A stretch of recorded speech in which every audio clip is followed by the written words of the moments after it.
Welcome to Herbally Yours, an adventure into the world of natural medicine. Here is your host, Dr. Ellen Kamai, the natural nurse who will help you take the leap to ultimate wellness. Greetings, and thank you so much for joining me, Ellen Kamai, the natural nurse, for another edition of Herbally Yours, right here on the voice of Nassau Community College, 90.3 WHPC. Herbally Yours brings you the latest information about the many facets in the world of natural living. Today, I am so honored to have as our guest Dr. Kourtney Sims. Dr. Sims was born and raised in Georgia and then went to Xavier University and Tulane Medical School. She completed her OBGYN training at the University of Texas.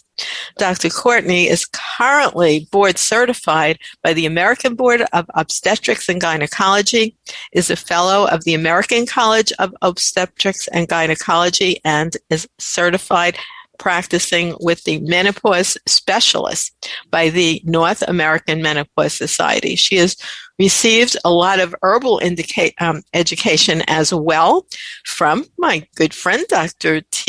Tiarana Lodog, and also Dr. Kourtney is a member of the American Herbalist Guild and is also trained in Ayurveda. So she has completed that and also with the Institute of Functional Medicine in terms of really well-documented evidence-based natural therapies. And that is why we have Dr. Kourtney on our show today, Herbally Yours, as a guest. Thank you so much for being with us today, Dr. Kourtney. Thank you so much for having me. It's my pleasure to be here. And would you prefer, obviously you're Dr. Sims, but would you prefer if we call you Dr. Kourtney or Dr. Sims for our show today? Yeah, no, I like Dr. Kourtney. Dr. Okay. Kourtney is nice and relatable. Dr. Sims, it just sounds so much more formal. So Dr. Kourtney works for me. Well, I want to go back in time, and you're obviously one of those people who is an avid learner and can never get enough. I mean, that's a ridiculous list of certifications. So what led you to become a physician in the first place? Well, it's a funny story. Actually, my desire to go into medicine started when I was in middle school. It was an assignment, believe it or not, that was given by one of my 7th grade elementary English teachers. And we had to write about what we were going to do. And she instructed us to think critically about what we wanted to do and all of the possibilities that might happen in a certain career field. So I get to writing, and initially my first thought was to be a lawyer. So I thought, okay, because I like to talk a lot. I like to read a lot. I like to argue, debate my point. That would be perfect for me. But then I thought, well, if I was a prosecutor, then I might have to put someone away who might be innocent. That didn't sit too well with me. And then I was like, okay, well, I'll be a defense lawyer. But if I'm in defense, then I might have to, defend someone who's guilty. So that took me out of law altogether. But I still wanted to help people, really like science. So I decided then, okay, medicine is the field for me. So that, from then I was just kind of hooked. I did a lot of, followed my family doctor and kind of committed to that field, went all the way through. I still didn't think that I was going to go into OBGYN. I thought that I was going to go into pediatrics or family medicine. But my first day of my OBGYN rotation in 3rd year of medical school, we did clinic, we did surgery, delivered babies, and I was on the hook. Like that, I always say OBGYN, I didn't pick that, it picked me. So that's how I ended up being an OBGYN. And then I just kind of continued my education from there, because once I got out into practice, I was out in practice about maybe 3 or 4 years. And I started realizing that, even though, I knew a lot in regards to, traditional gynecology and Western medicine, that, for a lot of issues within women's health, I felt that my options were relatively limited between the choice of either putting someone on birth control or taking them to surgery.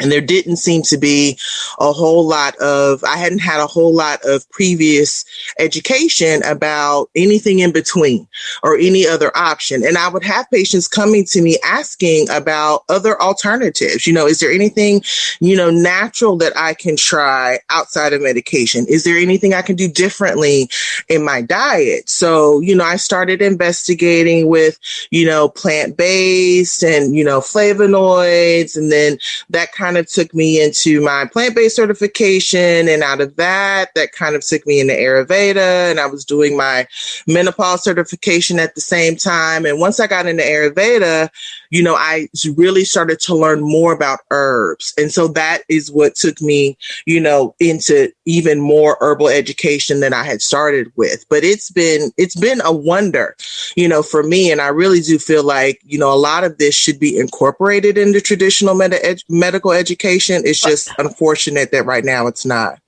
That's true. And I would just like to say one thing, what a wonderful path.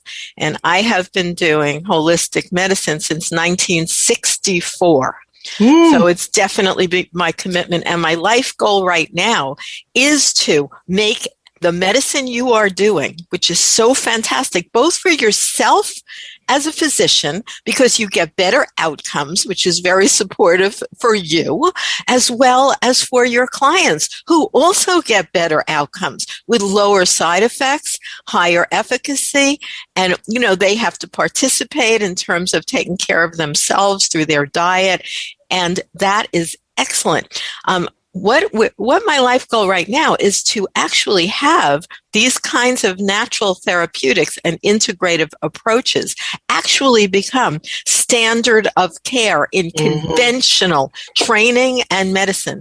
Because what you're talking about is actually traditional, because traditional is herbal medicine. And that's certainly the case with women's health care. That's definitely true. That was one of the first things that I learned when I started delving into herbal medicine. I wasn't trained in my traditional education that all physicians used to be trained in botany.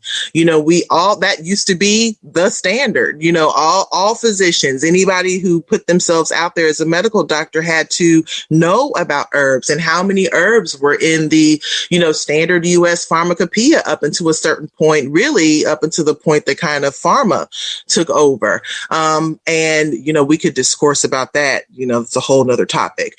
But I really do feel like it is important to bring like you said, go back to the origination. We've learned a lot in the past 100 years in terms of, technological advancement in medicine. But I think that as we go forward, we must not forget how we started. We must not leave all of that knowledge about herbs and the plant-based world and how it interacts with the human body. I think it would be to our disadvantage as a species to not continue to propagate that knowledge in medicine going forward. Right. And prudent or good medicine, we use all of the above. There's certainly plenty of room for surgery and pharmaceuticals, but they should be the last thing, not the first thing used, especially for mild conditions. Yeah. And unfortunately, I agree.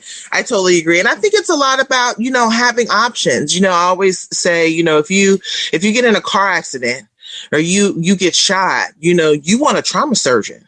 That's what you want. You're not trying to do a tea or a tincture.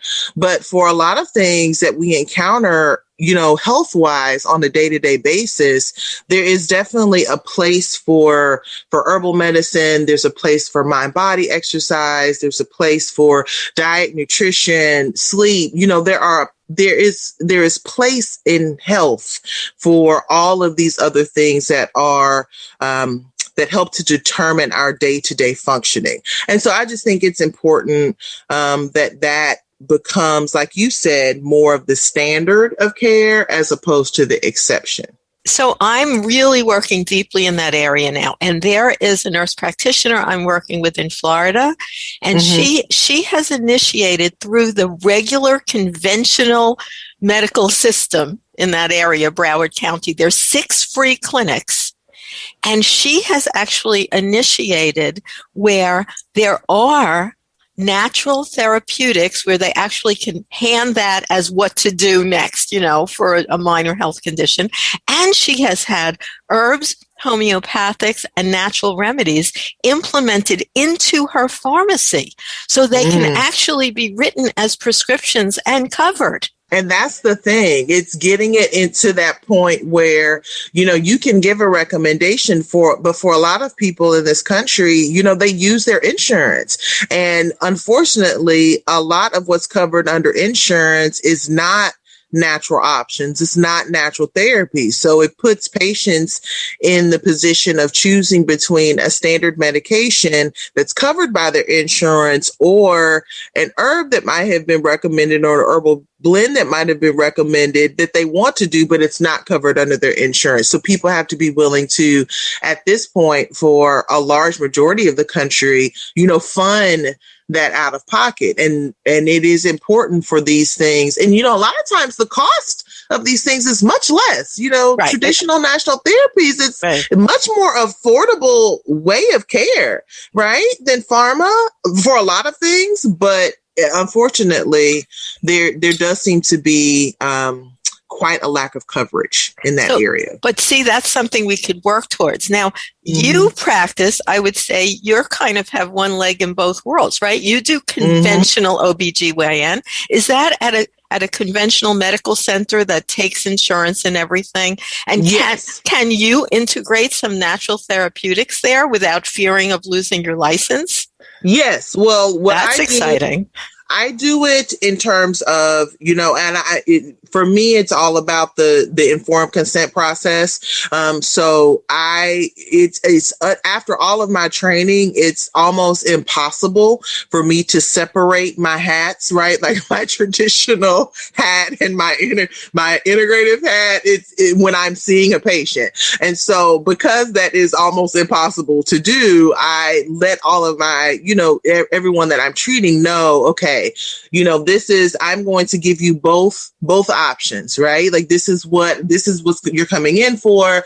This is how I would treat this from, if we were looking from a traditional perspective, this would be, something that you would consider for treatment. And then this is how I would approach it from an integrative perspective, and then work with the patient to determine the correct course of care. What a lot of patients are missing is that they're not having that second half of the conversation. They may be going and getting the traditional recommendation, but they're not getting, anything else. They're not presented with any other option. So if you're Right. How do you, right. And you're talking about the first thing they're getting, of course, is the conventional pharmaceutical allopathic information, which of course, most health providers, even OBGYNs, are limited in their knowledge, where you have taken those extra steps to be inclusive with functional medicine and integrative medicine. But how do you fit that into an 8-minute visit? Oh, I can't do 8 minutes. Exactly. Right. So I do, usually my first visit consultation with most patients, is anywhere between 30 minutes to an hour. So Correct. I take a lot longer for the first visit. And then I have a group class system set up so that, for individual, things that require more discussion, then yes, we may be doing a one-on-one. But a lot of this is education, right? Like education on different herbs, education on diet, education on stress management, education on yoga, education on gut health. So I have a virtual group class set up where I bring, patients together, and then we usually do an opening exercise, and then we have a, group dynamic where I'm teaching in that group, and then we're doing some Q&A. So, we incorporate the aspect and the pros and cons of everybody that's going through that particular group class. And that's where my education point comes in. But that's how I structure everything together, is the combination of the two, because otherwise it would be very difficult, I feel like, to properly deliver all of that information. And because it's counseling, even though, yes, I see insurance, because I don't farm out my classes to a health coach or anything like that. I'm the one hosting all of that and doing the education and working with the patient specifically, then it is still billable. Group classes are billable to insurance. So it's still able to work for those patients that do have insurance. I know. That's so amazing. I set up a system like that with a colleague at Stony Brook University years and years ago, where we did see that group class option, and she started with diabetes. So that was, she was able to get reimbursed. The patients were able to attend, and she was able to do integrative nutrition because they don't tell you what to say. You might be talking about sweet and low, or you might be talking about, an all natural kind of intervention in terms of diabetes. And she was able to do that. I want to tell you listeners, thank you for listening to Herbally Yours on the voice of Nassau Community College, 90.3 WHPC. I'm Ellen Kamai, the natural nurse. And today we are so fortunate to have as our guest, Dr. Kourtney Sims, MD. And you can find out more about Dr. Kourtney and her work at drkourtney, KOURTNEY.com. drkourtney.com. And that will, of course, be on our archives as a link that you can just visit. Now, Dr. Kourtney, when you're seeing patients, do you see patients from other places if they were to hear you on the air, or is it only people who can get to your office, which is in Texas? Well, I see patients virtually across the state of Texas, and I'm also licensed in Virginia. So anyone in those states I can see and treat medically, right? Anyone outside of those two states, I'm working on, a course where I can coach them, and I'm willing to work with their doctors, just because medically I would have to go out and get an individual license in all 50 states to treat as a physician in all 50 states, which is much more difficult than what Absolutely. Right. So I have two, home states that I'm kind of licensed in. I might grow that to 3. But for anybody located outside of those 2 states, yes, I'm still willing to work with you, but it would be under the auspices of a coach as opposed to treating you medically. And you would need, they would need their own, primary care or OBGYN, personal physician that I can kind of touch base with. Just because, it is important for you to have, someone in front of you, that's located, close to you, I think, in regards to certain aspects of treatment. But that's how I kind of expand the model outside of just Texas. But someone like you is such an exciting find. I'm sure that most of your clients, and your patients, after word of mouth, will tell people who are interested in an integrative approach. Yes. And sometimes that's why I had to come up with that other model, because I would have inquiries. That's how I actually ended up getting licensed in Virginia, because I had quite a few inquiries from that state. Florida, I have quite a few inquiries, and even, West California, Oregon, it's difficult. There's not too many. There's quite a few family practice integrative physicians, pediatrics, but there aren't too many OBGYN physicians that have my particular kind of like subset of interest, right? Between functional medicine and herbal medicine and mind body, that's kind of like my sphere.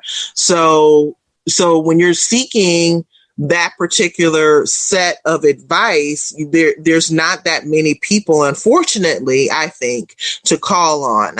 And it's my hope, just like, your hope is to bring in natural holistic therapy as part of standard of care, so a patient doesn't have to make a choice between using an herb and using a prescription medication. They should be able to use their payment method for both, their insurance for both. And also, I think not just to get medications, but also in terms of treatment, right? Like they should be able to go and see their local registered herbalist and have that covered, as well as, even if they pay out of pocket, they should be able to file for reimbursement so that everyone doesn't have to get registered, right, with insurance, because some of these local providers may not want that, but it should still be an option for patients. And it's my hope that there are more providers that choose to do that training, post residency. But it's difficult for a lot of people because once you get into practice, you can be very busy, and you have to have an interest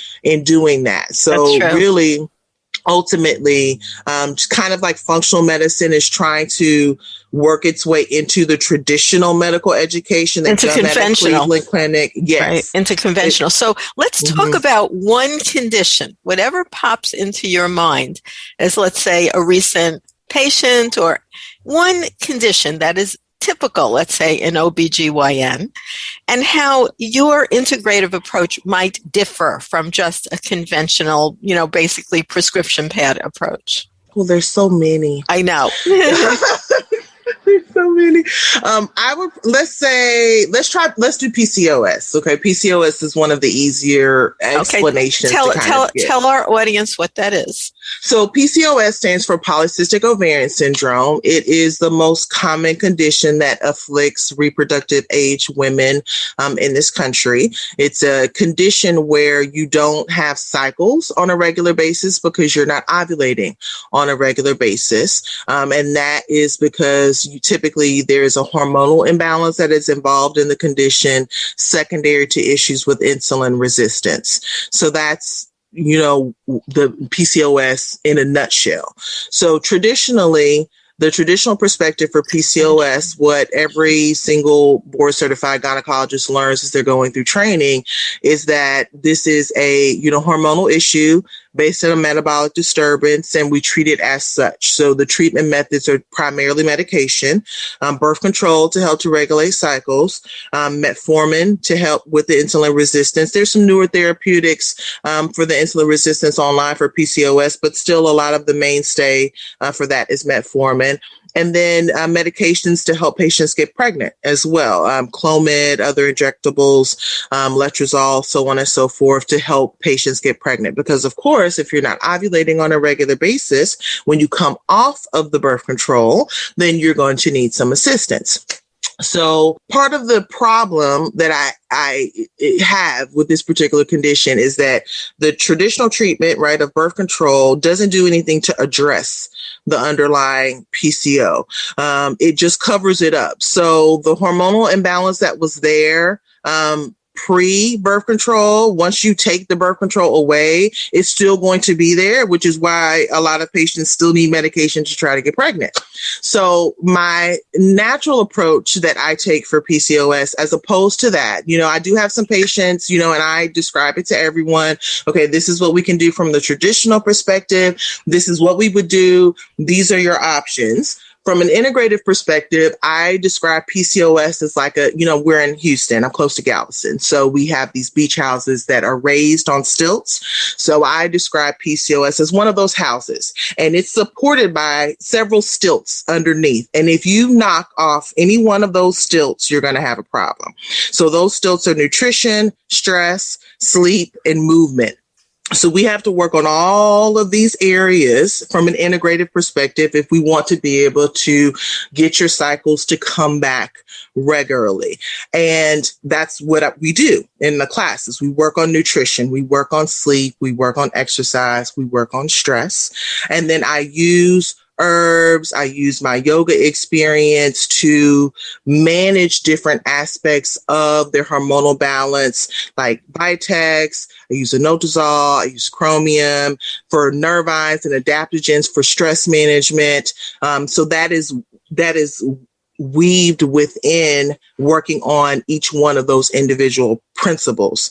And then if they're still not having cycles from the traditional perspective, I can still induce a cycle every 3 months. So they're not going a prolonged time in between each cycle and not increasing their risk of having any type of hyperplasia. But then it also allows them to see on a month-to-month basis what changes are happening in their body. Because if I put them on birth control at the same time, then they're not really going to be able to know whether or not the path that they're taking is working. The whole point is to get them to treat the insulin resistance through lifestyle, through diet, through herbs, through stress management, as opposed to just covering up the problem with birth control and treating the insulin resistance from a medication perspective. And as a physician, and how would you say the difference in the outcome is between those two? And of course, you need a compliant client or patient. Mm-hmm. They have to be able to do this and also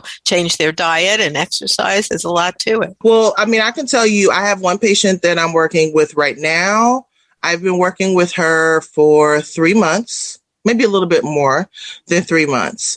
She's lost almost 20 pounds. Her cycles are regulated on her own through that combination, through that second pass. So in my clinical experience, I feel like I see quicker resolution in terms of normalization of the cycle through the integrative pathway than through the traditional pathway. Because of course, through the traditional pathway, I'm not regulating anything. I mean, I'm putting you on birth control to make your cycle come every month. But as soon as I take that away, that problem is still there.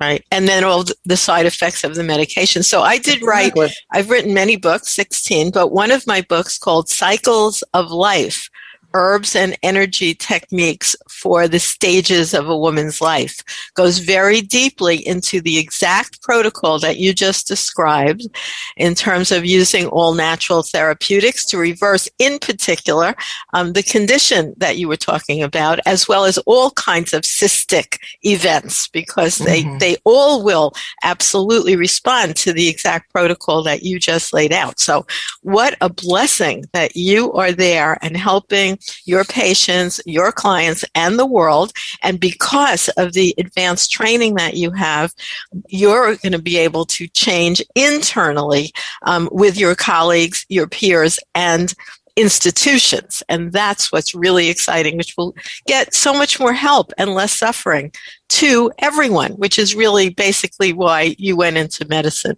Well, we're just about at the end point, believe it or not. It went so quickly. So just shout out, how to get in touch with you, Dr. Kourtney, and just, a closing statement for our audience.